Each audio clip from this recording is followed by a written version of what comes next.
Let's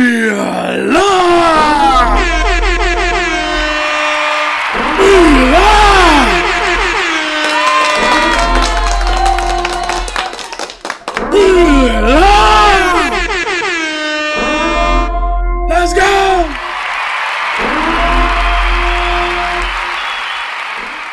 Welcome to Speculation Sunday. On a Sunday. How about that? We got Just Ask Danny in the house. Danny, how are you doing? How has your week been? Give us an update, man. Man, we had quite the busy trip, you and I, this weekend to the parks. Couldn't believe how packed Disneyland was. That cheap ticket offer, we'll talk more about that. How that's affecting your visit to the parks is these cheap ticket offers. It's crazy. And shout out to Knott's Adventure for her reviews, helping us pick the best item over at Knott's Berry Farm. There's a lot that came with the foodie guide of Peanut Celebration. But we hit a banger, that's for sure. What's up, Bomania? Welcome, everybody. Happy Sunday. You got your longtime friend in here, Mondo, Rich Lutz. What's up, Rich? How you doing? Hey, hope all is well, man. Speculation Sunday. Hit the likes. I love it. Man, I'm just like horn mania right now. I love it. Thank you so much for joining today.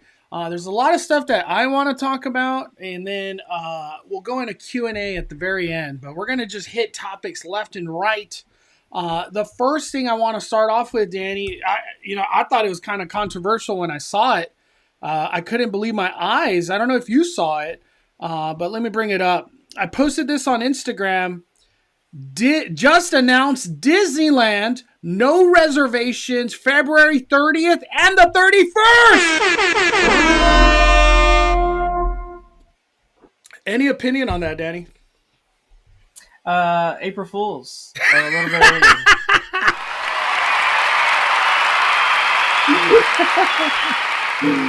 Oh, man. Let's start off with food and wine because that's going to be the hot topic very soon. We had a chance to check out the booths. This one we're looking at is Mercado de Antojas. I don't even know what that means. Mercado de Antojas. I have no clue, and I know Spanish. What are your thoughts now that we've seen the foodie guide, but now that we see it in person and it's all going to be real next week? What's your feeling on food and wine? How you feeling? Well, I think antojos is like cravings or like, and I know mercado is like a market, right? Yeah. So maybe it's like the craving. I don't know, like the market of cravings. Yeah, I get what you're saying. Yeah, like the place for the good cravings, and I think that booth right there is going to be a pretty popular one. Maybe not the one with the longest line, but definitely one of them, right? It's got the birria mac and cheese, and the craze that is anything birria at Disneyland. It just goes crazy, right? Like the first time we had the birria egg roll, people loved that. They loved the birria tacos that started the craze over at Cocina Cucamonga. Then we had the ramen, and then we've had, what else have we had that's been birria? There's been like a hot dog. There's been so many different things. So this is the latest. It's a mac and cheese. They also are going to have tres leches cake at this location, which is a huge popular item, especially from places like Portos and things like that. So, and this one's got a little Mickey on it, right? People are going to want it. So there's also a horchata here and a mojito. So this is literally the most loaded booth out of all of them because most of them don't even have two food options. So I know. Let's go to the one that we know is just going to be the banger. Where is it? Right here. Clock-a-doodle moo. Coming in with probably the hottest item of this whole event, honestly. The asados. This is going to be the most popular booth. I don't even know really what the other good protein option of this whole food and wine thing is.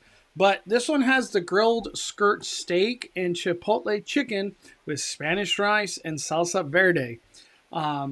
there's a high percentage that this is probably the best item in this whole event, especially from a tasting card perspective.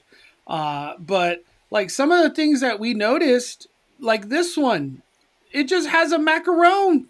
That's all you're gonna get for food and wine. This one's just wine. Over here too, where is it? Yeah, there it is. What is this? Garlic kissed mac We and just got mac and cheese. cheese. That's it, a mac and cheese. It really seems like now that we like feeling it, you know, the boosts are real. They really kind of scaled back on the food items, right? Yeah, it seems that way. It's weird because we had in 2023 Food and Wine Festival or Festival of Holidays. We had the Festival of Mac and Cheese, and it was really just like all these different mac and cheeses. And I wasn't a fan, definitely. And I know a lot of people weren't a fan. The crowd level died out on that real fast, and the booths were empty pretty much most of the festival except for that first time. I certainly was not enticed to buy a sip and savor pass for just a ton of different mac and cheese options. But then Disney came with an amazing array of options for Festival of Holidays 2024. They had so many different great options, and I felt like we had a really hard time choosing what we wanted for Festival of Holidays. So I love it when it was like that. Same with Lunar New Year Festival. We got a ton of like repeated items, which is cool and great for people who didn't get to try them the year before. But we also got some new options and a ton of like sip and savor options over at Paradise Garden Grill. So it was really good options for both of those. So it was weird that like the main original OG festival at Disneyland, the Food and Wine Festival, came with such few options. Like we should be, I feel like, having more. But it's I will say, we did cover the foodie guide in one of the last shows, and Mondo can bring that up now if he wants. But the saving grace, I think, for the Food and Wine Festival is that it does encompass the whole entire park, including the hotels in downtown Disney. And there are a lot of really great options at other restaurants outside of the booths. So don't forget, because this is a larger festival, unlike the Lunar New Year Festival, you have the option of getting two different kinds of sip and savor passes. You can get one that has 4 items and one that has 8 items. The 8 items one is going to be the only one that you can use your discount on. The 4 items one is the same price for everyone. That's typically how it is. They didn't say pricing yet, I don't think, but that's how it's been in the past. So only the 8 item one gets the discount. But for me, I can't find 8 items amongst the booths that I want to use all 8 on. So I think Mondo and I are going to go with the 4, and then we're going to focus our attention on the special items that are in all the restaurants, and different areas like the Grand Californian Hotel. We kind of missed that out last time. We've got some items over at Boardwalk Pizza and Pasta and Paradise Garden Grill. Plus, we got all those really cool churros to try. The churros were really great. But as far as the booths go, not a lot of options. Like Mondo mentioned, we definitely want to get that asados. And Mondo wants to try that masubi. Yeah, Masubi for sure. But yeah, there's some really great options like Avengers Campus. I know we want to do the lemon pepper wings, so that's going to be like our 3rd item. And then we'll have to just pick something for the 4th. But honestly, I can't really find a reason to get all 8. Peppers caliente, we're not getting nothing from that booth. Don't even exist. That booth don't exist to us. This booth, maybe maybe if you want to drink. The I think our last item is going to be one of those two. Yeah, one of these two. Right there, the Golden Dreams. I want that Masubi. Alani Masubi. Can't wait to try it. Real quick, we got Ariel. I'll be attending Food and Wine for the first time. Please explain how the taps work. Do we have to pre-order the food items? Can we pre-order the wine flights? What do you think, Day? Yeah, so essentially, I don't know if it works for cocktails, Mondo, but I think it does. You just have to just pay for it and not use your tabs. But so the Sip and Savor Pass is going to be 4 or 8 items. the 4 or 8 item options, usually the 4 item option is not discounted and the 8 item one is discounted with your magic key discounts, usually like a $5 savings. Either way, though, you can come out ahead by buying it on a Sip and Saver Pass. That's the reason to buy it, is that the items can cost anywhere between like $5 to almost $10, like and so if you're prepaying for them in groups of 8 or 4, you're going to save money either way. You will save more on each item if you do the 8 item one, but you need to make sure that you're really going to want to do that, right? Or maybe you do want to get the same ones over and over again, but you want to spread it out throughout the festival. Remember, this is going to be a long running festival. This is going all the way through April. So it's not a 1 month thing. It's a pretty long festival, so you've got a while to use all those tabs, don't forget. Now, as far as what Ariel's asking, you can pre-order all of your items at any one of the locations, but only the booth items. So you can't pre-order something from Paradise Garden Grill. You can't pre-order something from like any of the restaurants. It's just going to be from the booth. So if you're like ready, set, go on all of the booth items that you want to do, you can just go to one of the lines, wait in line, and be like, all right, I want this cocktail, this food, this food, this food, this drink, this you dessert. just have to order one time, but do not lose your receipt. You're screwed. You are screwed. Yeah, they will not reprint receipts for you. So you need to hold on to that receipt like it's your lifeline. Because we had a buddy who ordered all 8 items, ate some food at one of the booths, and threw away her receipt. Like literally, just. I'm not going to say no names, but that you just had to take a loss. Like you're really going to believe somebody that like lost 6 tabs worth of food? Yeah, I don't think so. But yeah, pre-order at one booth. Just protect that receipt with all your might. We got 42 months.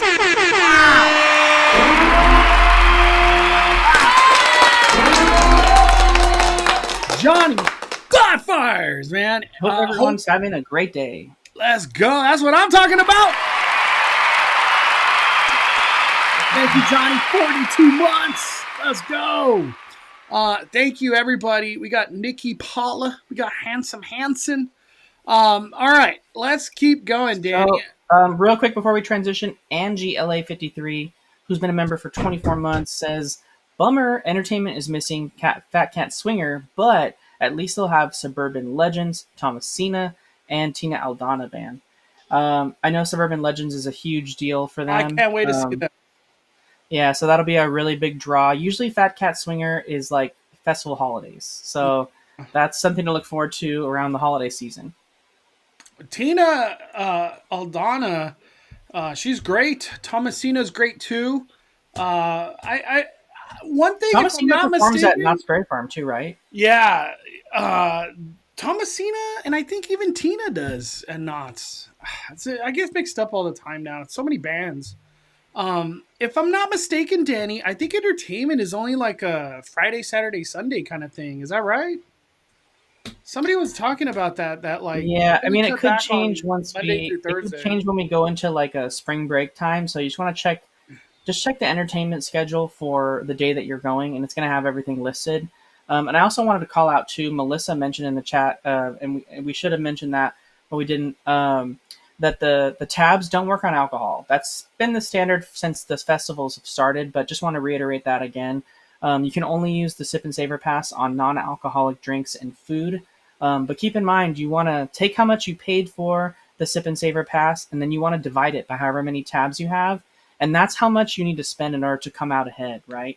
It's usually like $8. It's like you have to spend more than $8 or $7. Yeah, so you want to get items that like exceed a certain dollar amount, so you're saving some money on buying it in advance. You don't usually want to spend it on desserts or non-alcoholic drinks because they're usually going to come underneath that target, and it's better for you to just buy them one-off. Yeah. We got regular Josh 143 months. 43 fires, Josh. What up, Mondo Danny? As much as I'm looking forward to food and wine, I'm more excited for Nighty's Night. Hope we hear more about it very soon. I don't think we are, honestly. maybe they do like a reel to just kind of pump everybody up, but Disney's really been lackluster on conveying information. Like, look at these characters that are going to be here, or let me give you a sneak peek of the parade that's coming to 90s night. Um, and it's really looking like we're not going to get fireworks. So that's just the way it's going to be, I guess. That's the way Um, it's gonna be. is there like one or two things you're most excited for 90s night? Um, just in all honesty, it's truly just like the vibes, right? The vibes are so great during 90s night. They're blasting really awesome music, doing projections on Main Street. They've got such cool photo ops from things that we remember in the past, and then also cool character meet and greets. But I think just the vibes of seeing everyone dressed up and hearing the music blasting from the DJs that they've got set up, that's the most fun at 90s night. Um, the fireworks show was really really cool when we did have it, but I would say this time around, since they did tease those nods to parades of the past, Mm-hmm. that'd be kind of fun to do as well too. So I'm looking forward to that as well. Yeah, for me, the parade has to be number one because it's such a unique thing. We don't get that. And the characters, we're gonna see characters that you're probably only gonna see at 90s night. I think that's the last time I've seen Roger Rabbit for me personally. I heard he was like at a DVC event, but I don't have DVC.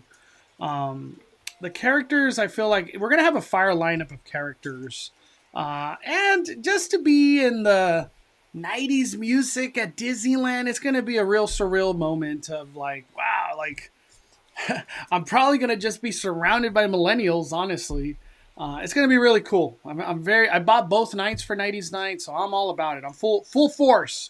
All right, Danny, let's move on all the way to Texas. All the way to Texas. So, Universal Kids Resort. It's something that's, it's been talked about a little bit. We saw concept art. Things have changed a lot. But now we got the definitive what is coming to this water park, like slash amusement park, honestly, in Texas. And for Universal Kids, where is it? Oh, my Lanta. That's not the list. Where do I go? Gosh, they do Where is not. it? They don't make it easy to find these things. All right, there it is. No, it's not even. Oh my! How many things I gotta click? I just want to see the land. There we go. Gosh. So Universal Kid Resort is gonna have a DreamWorks Shrek, Nickelodeon SpongeBob SquarePants, Illumination Minions, Jurassic World, DreamWorks Trolls, DreamWorks Puss in Boots, and to top it all off, Park Hub with DreamWorks Gabby Dollhouse. And then the concept art. And then they're also going to have, I think it's like a 300 room hotel to, finish it off and stay there in Texas. Danny, what are your thoughts on this whole ordeal? This is like a brand new thing. Yeah, I mean, it's a cool concept, right? It kind of whets the appetite for kids to be able to, get going with Universal properties and Universal characters and intellectual, property movies and things like that. So that they, want to, as they get older, go on vacations when they can to Orlando or to Universal Studios Hollywood.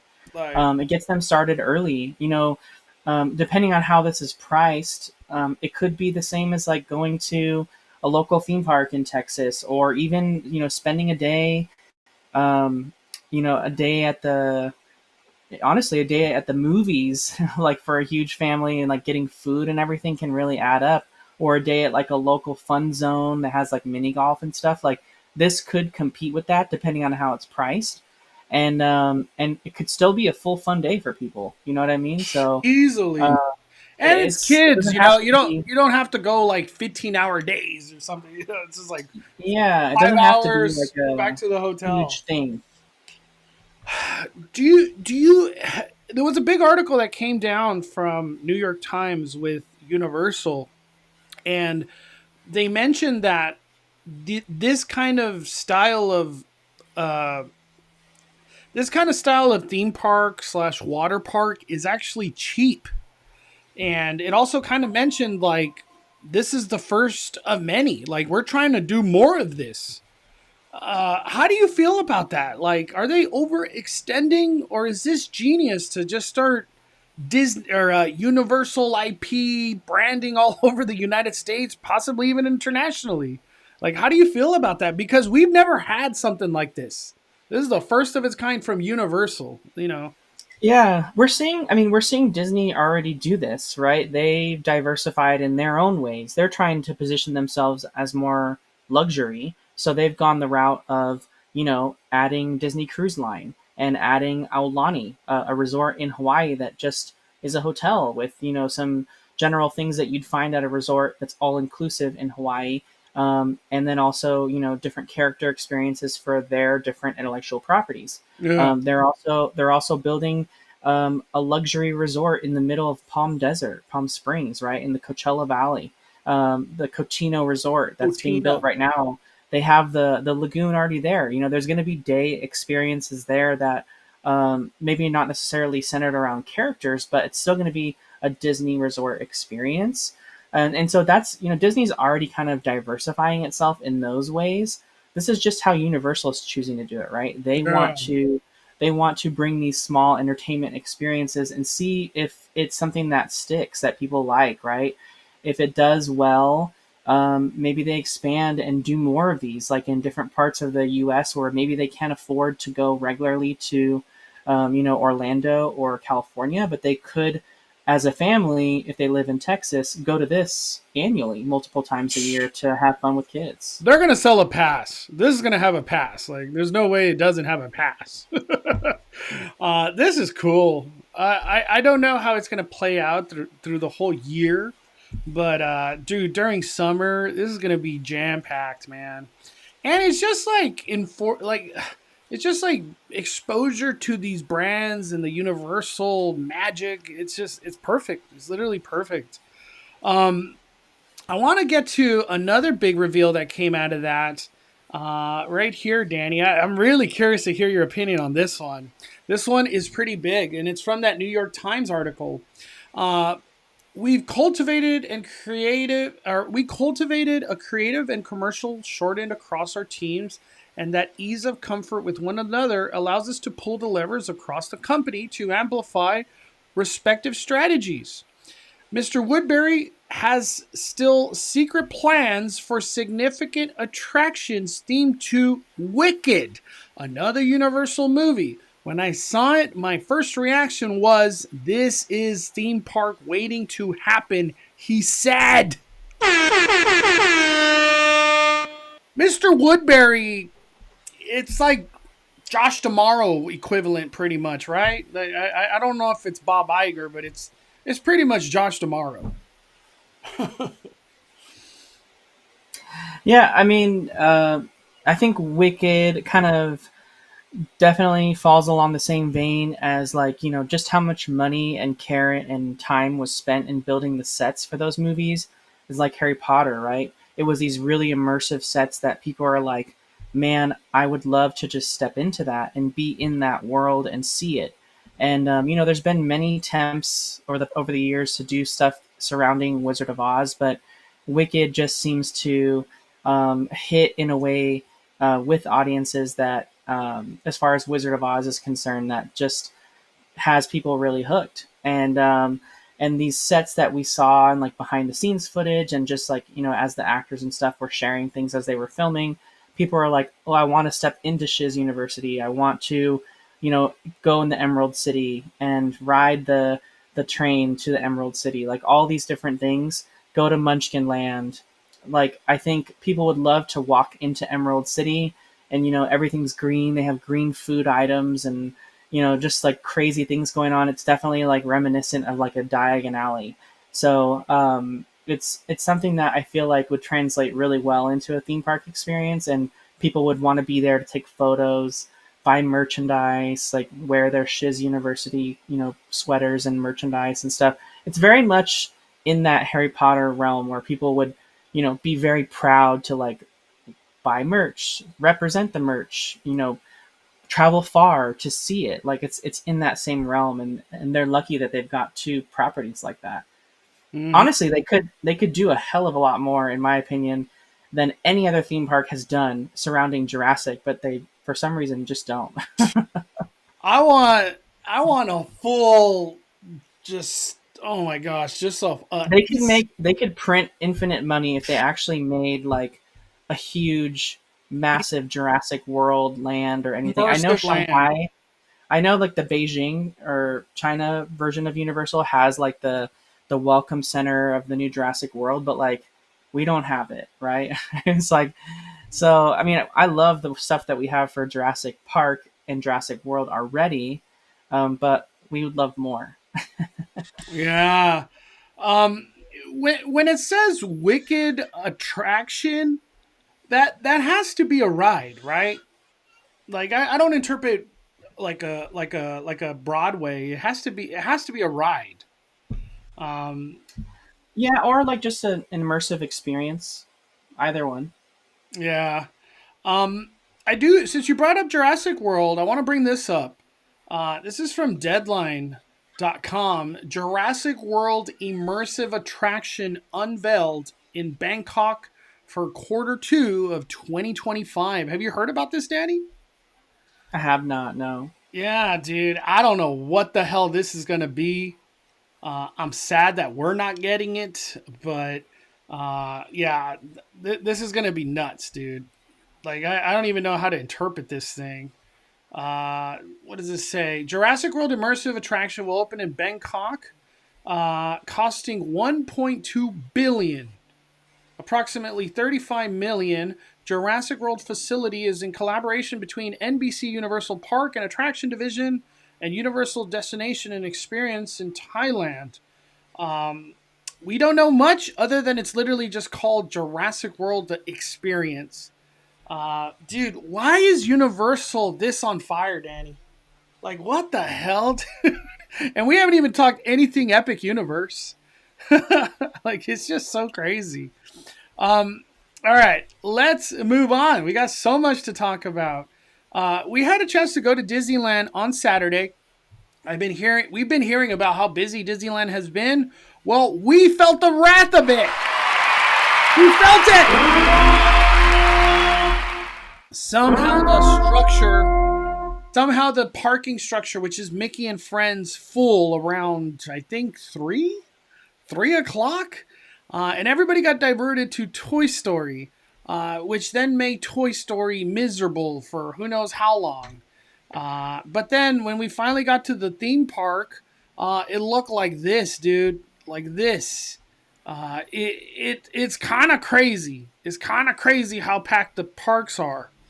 Um, as much as people want to blame pass holders, I don't think so because we've been seeing a lot of cheap tickets lately.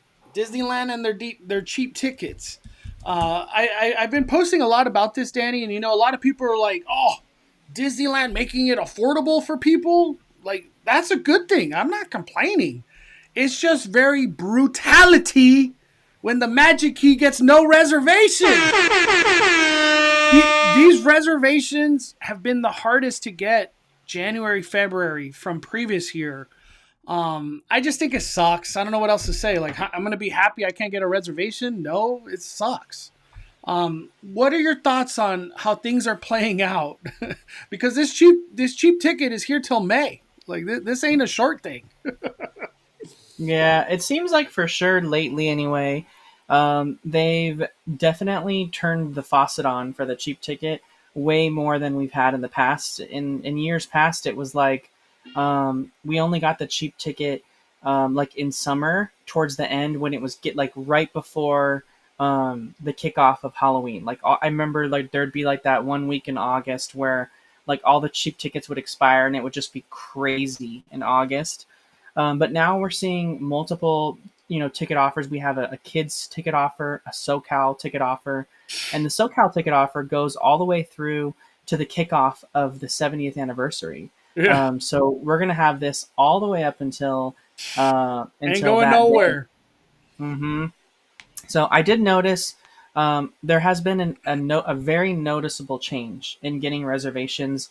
I've talked about it multiple times on this spot on the show, that giving people confidence if they have a magic key and they can't get a reservation that they want, to not worry about it and just try to get a reservation the day before, sometime between the hours of 9 and 11 p.m. There's typically reservations that open up again. People cancel, and you can typically get it right before. Danny, look at my February. This is February right now. Yeah, that has not been the case this year at all. There hasn't been a time that I've tried this entire year in January and February where I've been able to get a reservation the day before. So now I'm in a position where I'm booking out all of my reservations in advance, and I feel like I can't let them go because there's like this feeling of like can I get it? I don't know if I can. Because the consensus for a long time has been like, oh, you just kind of stay up late, and one will open up around midnight, or some will open up at 1 a.m. for whatever reason. That's not happening for some of these days. It's not. It just really isn't. It's a different beast. We got Thomasaurus Rex. I got to Mickey and Friends structure at 2 yesterday. Had to drive around the top level for 30 minutes doing laps with 30 other cars until I was lucky enough to find someone leaving to take their spot. So even if you got inside Mickey and Friends, it's still a struggle. It's brutality. Also, too, we got Kale Faxion. Thank you for the super chat. Let's go. I don't see a comment, but I appreciate your support, my friend. Fire. What are your thoughts, Danny? A lot of people have been alluding to me. This is pure rumor that Disney is spiking up attendance. They're allowing more than they have in previous year. Do you think that is correct? Like they're just opening the levers more than they have before in preparation for a 70th, which they probably just want to pack the house beyond belief. They want this summer hella busy. It's the 70th. We want to make money. We got Avenger Campus. That ain't going to pay for itself. Are they opening up the lever more, Danny? It's weird. This is the first year I haven't been able to get reservations the first 2 months of the year. It's been really, really difficult. And it doesn't seem like it's going to change between now and then with, 2 ticket offers in play. The ticket offers are great though, because they allow families that normally can't afford to go, or the ones that can't get an annual pass anymore because it's just way too much money. They can buy this 3-day ticket and go 3 days between now and May. And it kind of feels like they have an annual pass, right? A little bit of a taste of an old thing for them. So it's good in that aspect. And I think that's awesome that it makes it more accessible to more people. But it just means, take some of the advice that we've given and other people maybe have given in the past, and you're going to kind of have to throw that out the window. If you're trying to plan a visit to Disneyland now and you have a magic key or you're getting tickets, don't feel like you can get those reservations anymore right before. Don't rely on it. It can happen. But if you need to lock in a day, you're going to need to lock in those days. And this year has more important days, right? We have look at the cheap ticket, Friday. Danny. This is the cheap ticket reservation. They ain't got no problem. They ain't got no problem getting a reservation. So the upcoming dates, like this Friday, Food and Wine Festival.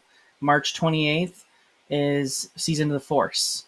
May 5th, 16th is the kickoff to the 70th. So if you're an annual pass holder with a magic key, you need to see if these dates are important for you and start booking them now, because they're going to be blocked out. And there's no guarantee in this era that the reservations are going to become available. And they're not flexible on that, right? Yeah. It's just not going to be the case. So I think there's just we got used to it during, when passes returned, and now being able to book last minute on a lot of these days. And I think now we just have to get used to the fact that Disneyland's going to be more crowded. So you have to be more mindful of making reservations. And and planning around that. And that'll be like my verbiage moving forward. Lock in your I important dates, Yeah, literally. I won't be giving people confidence that they're going to be able to get them the day before, because I myself can't even get that, and I consider myself pretty, you know, Dude, you're pretty pretty on well top of versed in it. getting reservations, Danny. Yeah, And so even you can't get one sometimes. It's crazy. The way I look at it, there's nothing wrong with Disneyland being busy, but it just kind of like makes you think about the reservation system. Why is it in place, and what are the advantages? There's only one advantage, and that's to keep the magic holder out of Disneyland. That's really what it is. Um, it's cool to see Disneyland succeeding. Like, they are on fire. I don't know if I've ever seen these January, Februarys this busy. Since pandemic, I would say no. It's never been this busy. And it's kind of crazy because I've been to 3 theme parks this weekend. I went to Disneyland, Knott's, Universal.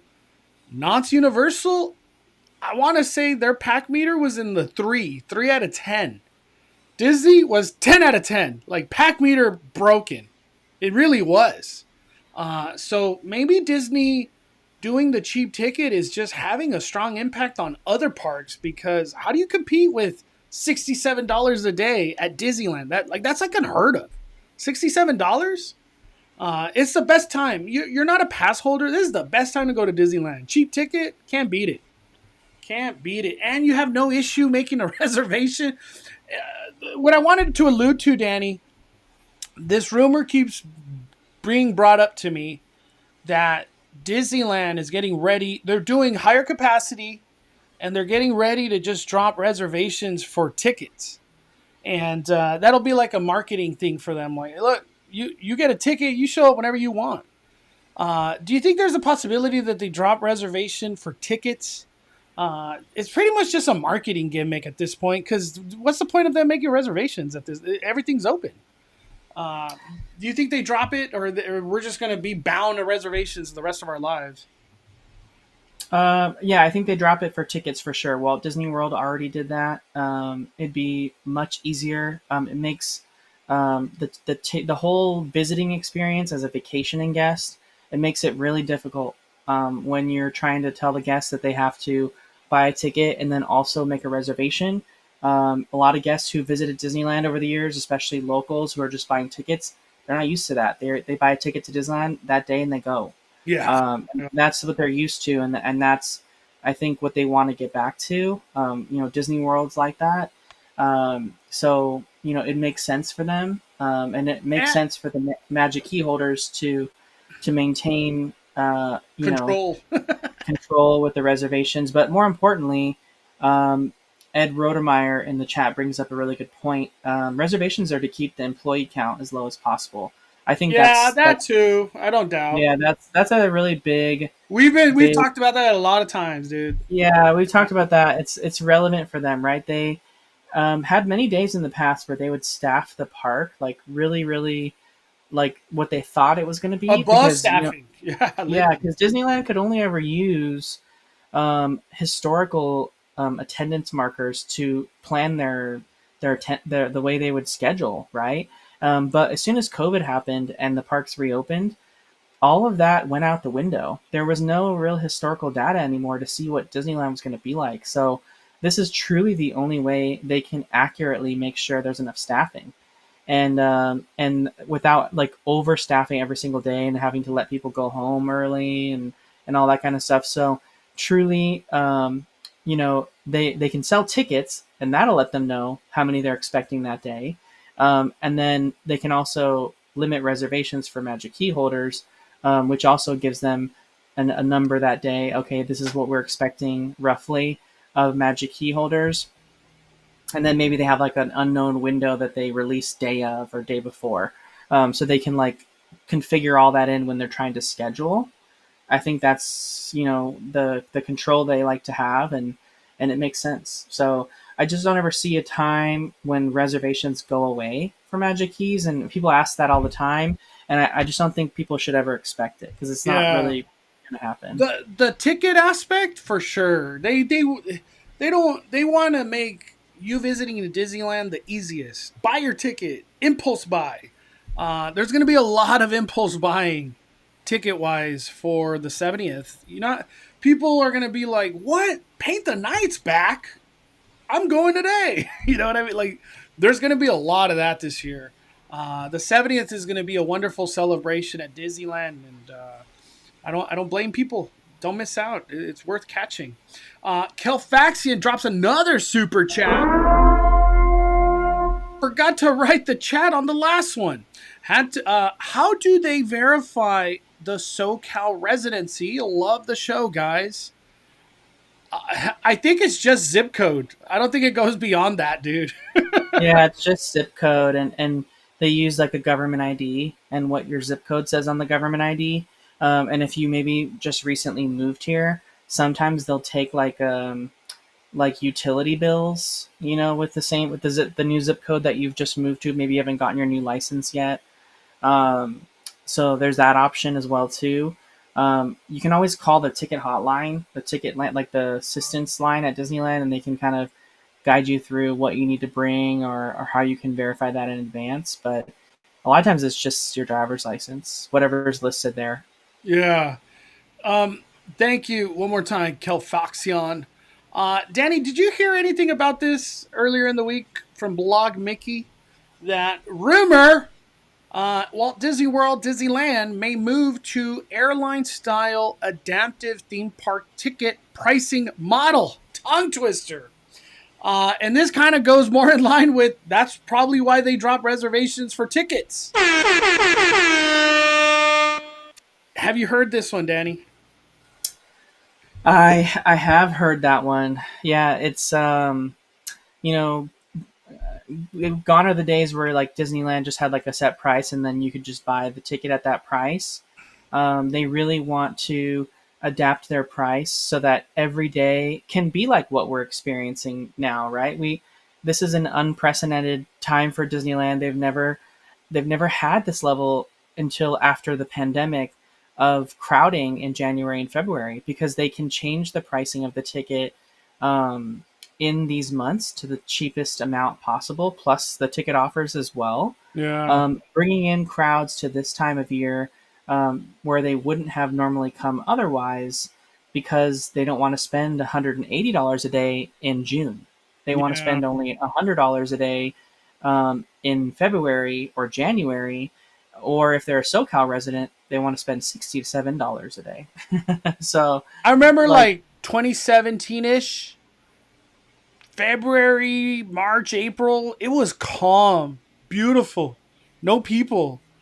Complete opposite now. It's just January used to be like dead zone, and there is no dead time anymore. And see, Disneyland likes that because they can rely on it. The only bummer about this though is that what are the cons and the pros and cons, Danny, of this? Yeah, the pros, and we saw the first example of this pro last year.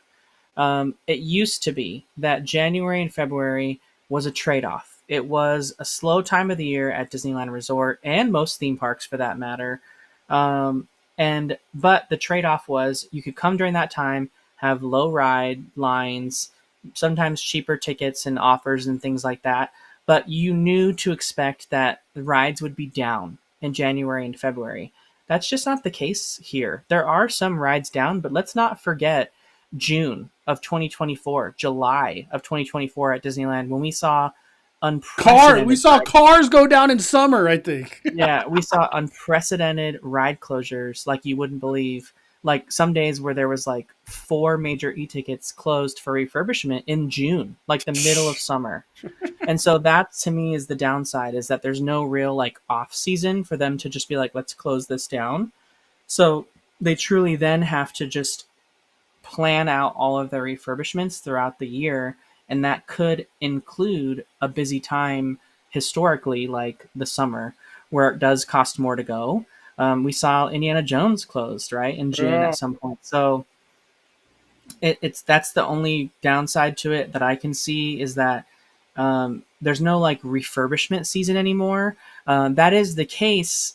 It's still a very predictable refurbishment season for something like a Tiana's Bayou Adventure or a Grizzly River Run, which is closed right now because it's colder and people don't want to ride those rides. So Yeah. those make sense, and those probably will never change. But when it comes to other attractions, we're not seeing those closures anymore. So it's going to be, you know, they're probably going to be doing closures again this summer in the middle of the festival or the 70th. So Yeah, dude, look at this, Danny. I don't look at pricing ever. It's because, why am I buying tickets? I'm not. In March, this is a regular ticket. This is not the cheap ticket. This is just a regular ticket. 180, dude. 196. Dude. You want to come watch the bands at Food and Wine? You're going to have to pay for it on a Saturday. Wow, that's crazy, dude. How much are tickets in June or May? May's the true because that's the start of everything. 206. It's May 15th, right? The beginning of everything? 16. 16 196. So is 206 the cap for a one park? I think so. Wow, that's crazy.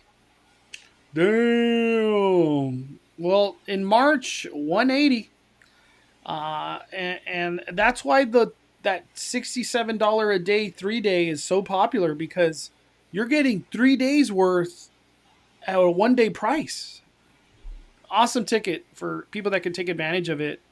Um, Pretty much, Disneyland has become July every month. Every month is a summer day.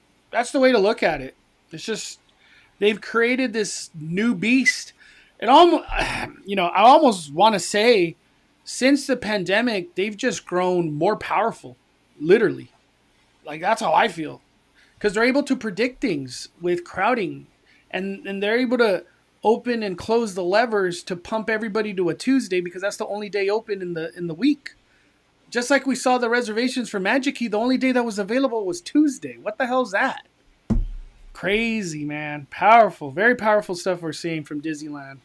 All right, let's keep the conversation going. We had a chance to visit Knott's Berry Farm for the peanut celebration. What were your thoughts, Danny? What were your thoughts? I think that this is your first peanut celebration ever. Yeah, there's a lot to do. There's tons of things that they've got going on. During the festival, they have a bunch of entertainment. Knott's is really known for just some really fun entertainment. This show was called Let's Celebrate, and it was specifically to call out the 75 years of Peanuts. But as our Knott's Adventure had pointed out, it was more just like a nod to past, Snoopy Peanuts related shows at The Knott's Berry Farm, like the, Beach the Blanket last Beagle. 5 years. The last 5 years. Yeah, but it was a nod to just the partnership of the Peanuts characters and the Knott's Berry Farm as a whole. But they had some really great food options. A lot of times, Peanut Celebration isn't the best, strongest like food festival, but there were a lot of really good ones this time around, like that Thai pizza and the patty melt that we had, and some of the tacos and fries that they had as different options. So it seems like they really stepped it up for this one. Not only that, there's some cool activities they had, some fun character meet and greets they don't normally have. They had like a Pigpen's pig pen, where you could meet Pigpen and also have a little petting zoo situation with some baby pigs that they had going on. So there's just a lot of stuff to do, during this celebration for families and just, to have a good time at Knott's, especially if you love Snoopy. And it's not maybe as big or as grand as the Boysenberry Festival, but it's something fun to do at Knott's, and I'll definitely do it again next year. I was impressed by some of the food options, and I'm looking forward to doing it. I know I don't think we'll have a chance to do it again, just because With Peanut Celebration, unfortunately, it's only Saturday and Sunday. So if you're going during the week or on a Friday, you're just not going to experience it. You might experience some of the food options that they have available, but not the entertainment stuff that they have going on. Yeah, for me, I feel like this is one of the best peanut celebrations. Honestly, um, I feel like they did a great job. The entertainment is good enough for peanut celebration. Actually, it's incredible. You get the show, the cavalcade, meet and greets everywhere. You could do like drawings of peanut characters at the Birdcage Theater. Um, they have the food lineup, which has honestly been a success. All I ever see is people say the Knott's food was good. That's a good thing. I hope this momentum flows into Boysenberry Festival because that hasn't been the best lately. But the new Celebrate show really hit. Everybody was enjoying the fun and energy of it. And then at the nighttime, they have the is it Jelly of the Month Club.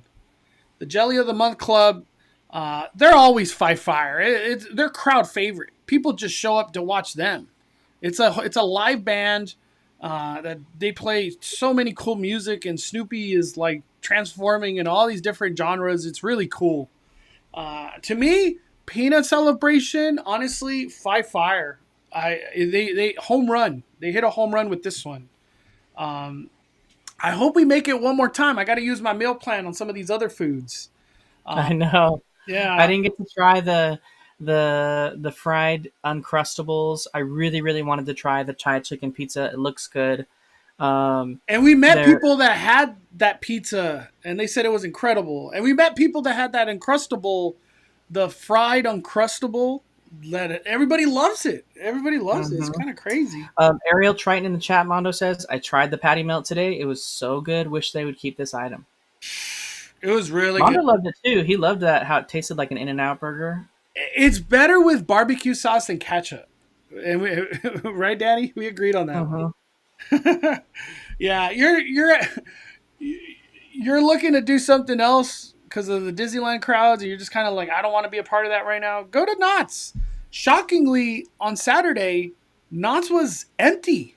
I'll say like a pack meter 2 out of 10, which was shocking. Like I thought Knott's was going to be more worse than Disneyland, but it wasn't. Disneyland is just they're just a different beast right now. It's crazy. I was telling Danny, I kind of feel like the cheap ticket is wrecking Knott's because $67 a day, that's cheaper than Knott's. How's that even possible? I don't know how Disney's doing all this stuff, but they are. Some of the stuff you can get during the week, also the Uncrustable, are available during the week. Yeah, that's true. That's true. The main entertainment, probably majority of the characters, you probably only could do it on the weekend, sadly. But it's cool. I had a lot of fun. Peanut Celebration. I highly recommend. Highly recommend. Danny, what you choose the next topic? What do you want to talk about? Yeah, we just to head back to Disneyland really quick. We had a chance to over at Disney California Adventure. We finally spotted what was promised to us, right? Which was the red car trolley had made its way back to the entrance of Disney California Adventure Park on Buena Vista Street. So I think Scott Gustin was the first person online to report that. Or get Disney to confirm that the red car trolley would come back to Buena Vista Street as a permanent or semi-permanent structure, and just stay parked on Buena Vista Street for photos, etc. And it's now brought back. So more importantly, though, it's different than the one that we had originally. So the one that we were riding those last 2 weeks was the all red one with the forest green accents. This is the orange and red one that wasn't there during the last week. So we had thought this one was already gone and taken away from us, but Yeah, we thought this reality, one dismantled, like just gone. Get it yeah, out of but here. in reality, what they did do on this one was they stripped it from its wheels, from its electrical components, probably the batteries that were inside of it as well too, and they bolted it to the ground. And I didn't notice this at first. I posted the same Twitter pictures that you're seeing here, and then someone showed zoomed in and saw that the trolley actually has no wheels and is just bolted into the ground on these new bolts, cement things that they installed. So that could indicate that it's a pretty permanent addition. The trolley windows are missing from the front half of it, so you can look inside. But they didn't have the doors open. I do hope that they let you go in and sit in it. But then there's that issue too, where someone can maybe fall down the stairs and it becomes like a liability. So I don't know. Maybe they do, maybe they don't at some point. Maybe they bring it like maybe it becomes like a character meet and greet at one point where like Oswald's in there or That'd be Mickey's in there cool. and like they're hanging out the window and like you're taking pictures with them kind of thing. That I could see that being a use case for it. But right now they're not letting you go inside. Um, they are connecting the trolley to the cables up above, which indicates to me that the cables probably aren't going to go away. They never were needed anyway, right? So I feel like they're going to stick around. The only way I could see the cables going away is if they need to get rid of buildings in Buena Vista Street that they're attached to, or I mean Hollywoodland, excuse me, and then the cables would go away. Um, Personally, I could also see them remove the track in Avengers Campus because in Avengers Campus, the track already kind of looked weird and didn't make sense, but it was just a necessary evil because it was the way that the trolleys had to go in order to get into their roundhouse where they parked at the end of the night. But now that they don't have to do that, they can just get rid of the track. Yeah. Whether they spend the money to actually do that, I don't know, but it certainly would be less of a liability if the track wasn't there, as far as like parade performers and strollers and people just walking in general. Plus, thematically, the track there doesn't really make sense. So, I could see them getting rid of the tracks at least in that area. But the Yeah. rest of Buena Vista Street and Hollywoodland, I think they're there to stay. Um, man, a lot of California Adventure talk today. We had a chance to get on the Pixar pal around and take a look behind Avenger Campus, and lo and behold, dirt. We saw dirt. That's the big one. We saw dirt and heavy machinery. Um, any thoughts? Are we going to see the ball rolling soon? Maybe end of February. They finally get construction, like a live construction zone. Like what are your thoughts, Danny? We're gonna see we're gonna start seeing this come to life. I hope so. Yeah, it seems like Disney's starting to move quickly on a lot of these projects. Um, they don't want to repeat, right? Of like in the past where they've just been known for Treehouse. delaying projects indefinitely. There's examples of both, right? And I feel like Disney's kind of Tron. what they don't say on the to the public too is that like their relationship with like city permits and stuff just like isn't the best, and so that's also a little bit of play into it as well because look at Earl Sandwich for instance, like it, it Portos. sat it sat forever as a dirt pit right there across from Din Tai Fung, and then finally we saw I think Fresh Baked or someone sent Fresh Baked pictures of like the building going live, and it was like here we go. It's the building's starting to be erected. It's like we got all the things going vertical, and then fast forward to today, weeks later, almost a month later, it looks exactly the same, no different than what it did that first day when the poles went up. So it's like they were given the go ahead to like move forward. The poles went up and then they just stopped again, and they haven't worked on it since. So it's like this is kind of like what happens with Disney.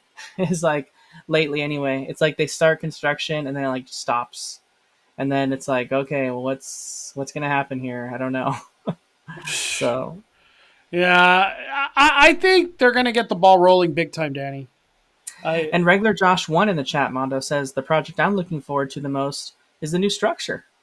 And I agree. Like we need that new structure, and they haven't even broke ground on that. Like break ground on that before Avengers Campus. I know that's so true, man. The structure is like the unlocking of everything because the capacity is gonna go up. It's gonna go up tremendously with the new Mm-hmm. parking structure. Um, man, where is this post that I'm trying to find a certain post, Danny, that I what the heck? Let me post it again. Uh let me see. Hold on, Danny. We got to bring this up. Um hold on. It's going on my Twitter. It's going on my I'm Twitter. surprised you didn't get the parking structure closed notices today, Mondo. Sundays are usually worse.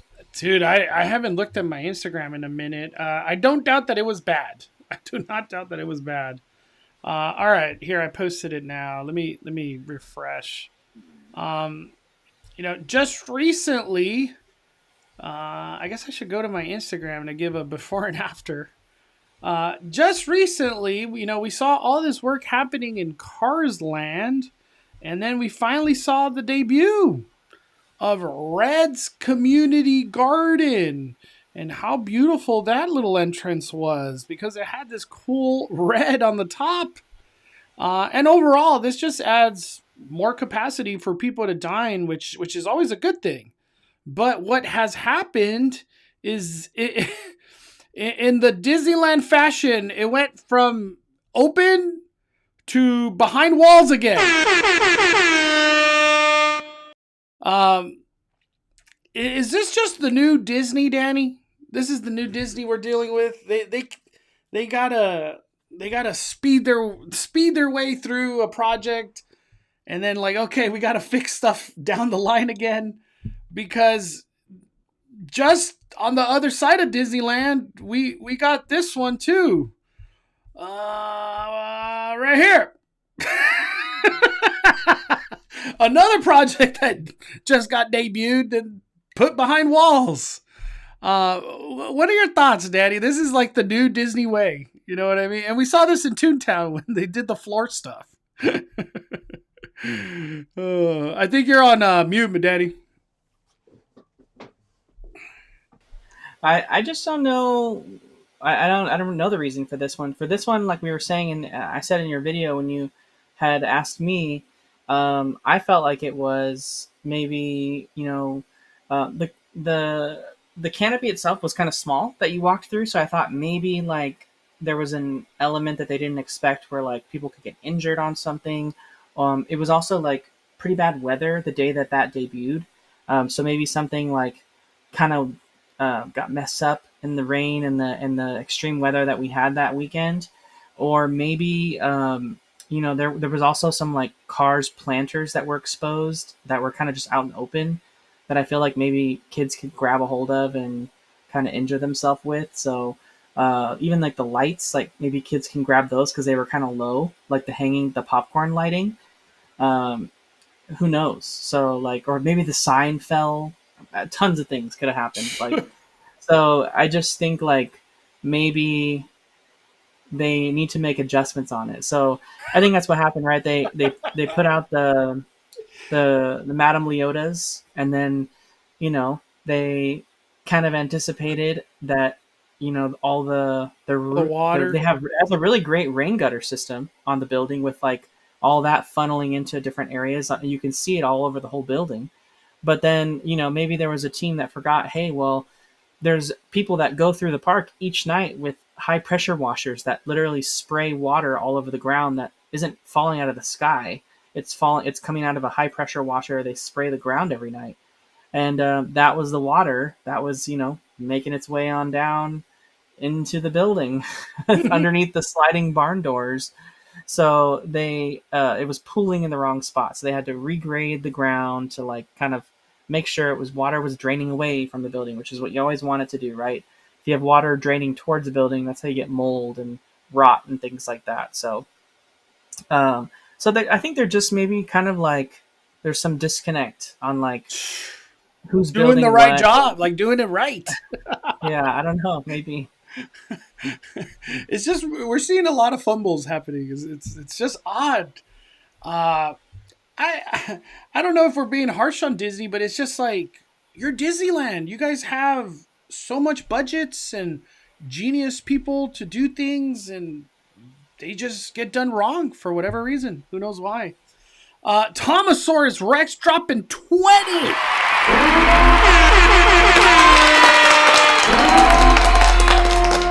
The $1 million question. When is new Tomorrowland coming?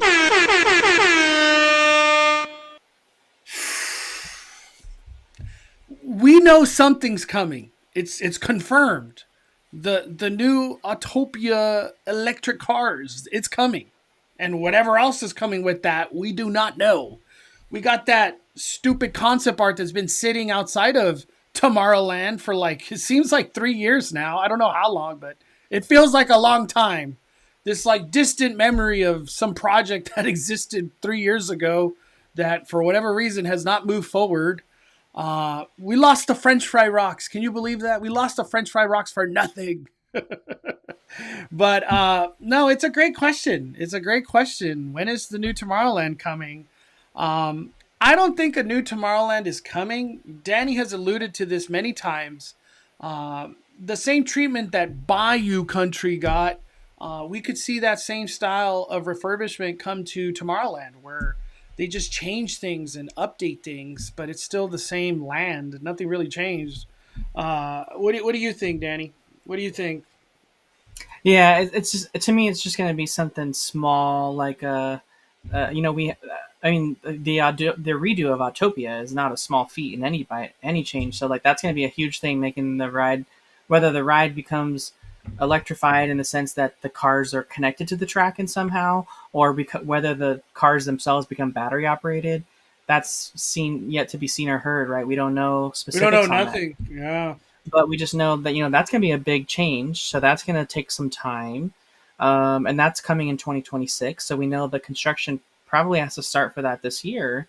But we also know too, we've talked about it before, that Disneyland Resort president, or ex-president now, Ken Potrock, said that the plussing up of all the Disneyland lands would happen, and we've already had it for like New Orleans Square, Toontown, the Bayou Country, aka Critter Country, like these things that just kind of changed different areas in the land and added new restaurants and new theming to different things, and just kind of like plussing up the area.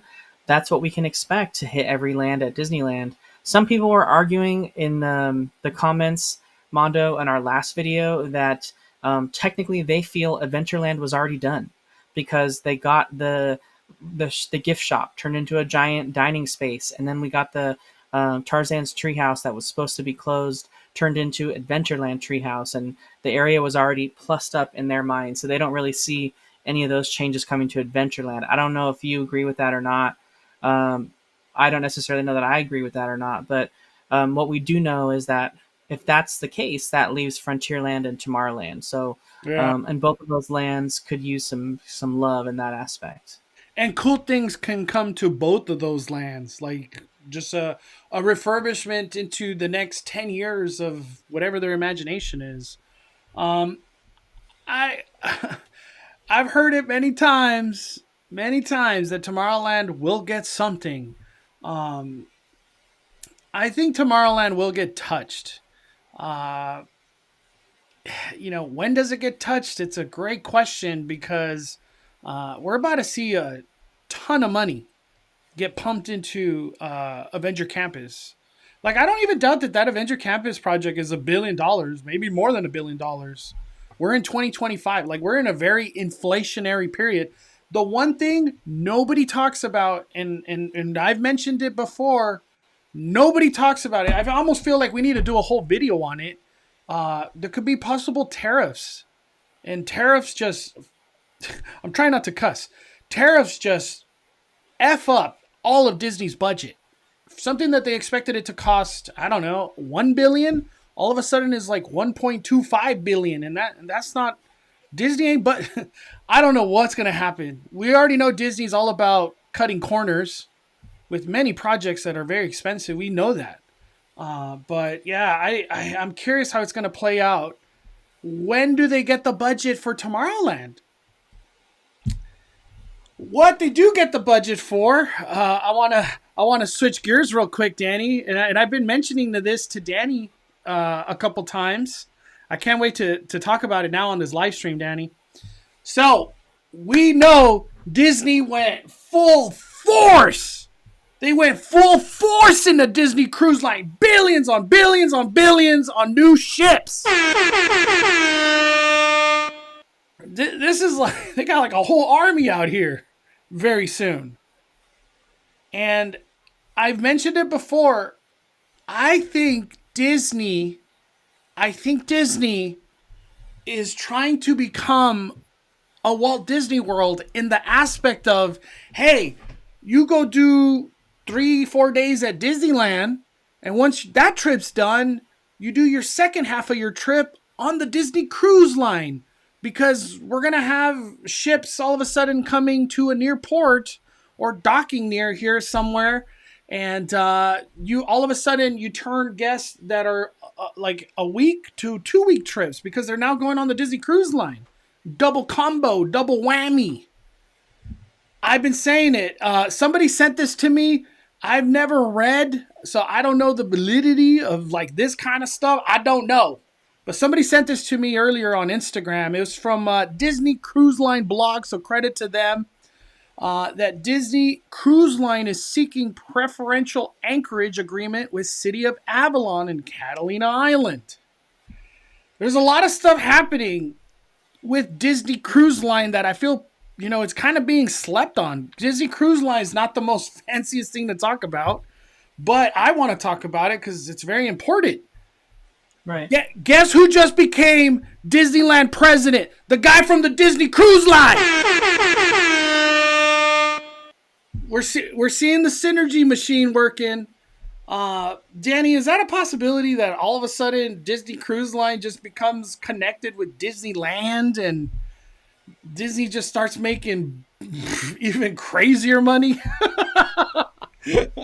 Like, I don't know how it could play out where all of a sudden Disney has like ships docking and picking up and doing 5-day trips from somewhere. I don't know how that's going to play out, but it really seems like there might be a big plan like that in the future. What are your thoughts on all this, Danny?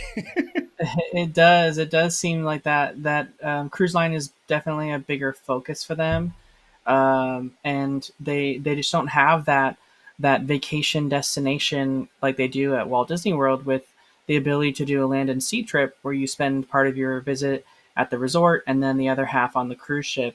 And having a presence, a more substantial presence in San Diego or in the port of Long Beach for like technically like Los Angeles, they could do a lot more cruises, and maybe they build like a port that they use, like that's like their Port Canaveral, right? There's just about an hour and a half away. So and then smaller cruises like to Catalina and things like that, like they could just really like have 3-day trips. Like they could do 3-day trips for all San Francisco, Catalina, and then maybe like one city in Mexico or something. Yeah. And then like you're back. Like that's what they could do for a fun little 3-day trip like that. Who knows? So it's definitely a way for them to build more experiences, which they have been trying to do. Yeah, I have a feeling this new president from Disney Cruise Line coming to Disneyland, I think there's a big play happening of Disney Cruise Line.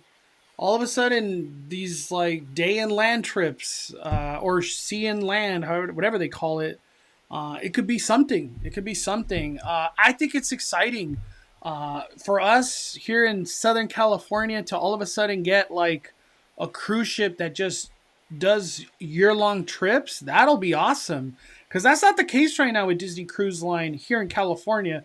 We really only get a cruise ship until like May, I think. Yeah, May is I don't really recall June's.